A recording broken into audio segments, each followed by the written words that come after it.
Every king has a face, but power, true power, often has a voice, a whisper standing just behind him. We see the crown, the scepter, the grand portraits.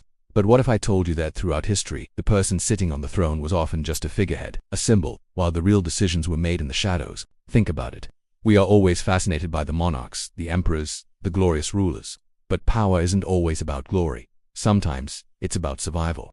It's about playing the long game. Let's dive into the past. For centuries, many kings ruled in name only. The actual strings of the kingdom were pulled by their advisors, their ministers, and their counselors. These weren't just assistants. They were the architects of the empire. In ancient China, for instance, a powerful and sophisticated class of bureaucrats was the true constant. Emperors came and went, dynasties rose and fell. But the administrators, the ones who actually knew how to run the vast machinery of the state, they remained. They were the system. It wasn't just in the East. Across Europe, history is littered with examples of weak or disinterested kings who depended entirely on their chief ministers. Figures like Cardinal Richelieu in France weren't just serving the king. For a time, they were the government.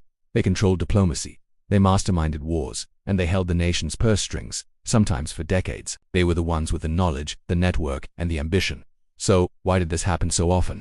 It's simple, really. Advisors understood the intricate systems of governance. Kings simply inherited titles.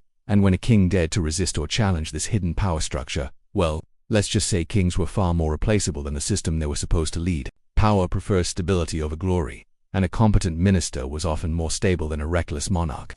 So, the next time you see a king in a history book, look a little closer. Look for the person standing just behind him in the painting. The crown attracts all the attention, but attention also attracts danger. That's why real, lasting power often chooses to stand one step away from the throne, in the quiet, influential shadows. It's safer there, and often, it's much more powerful.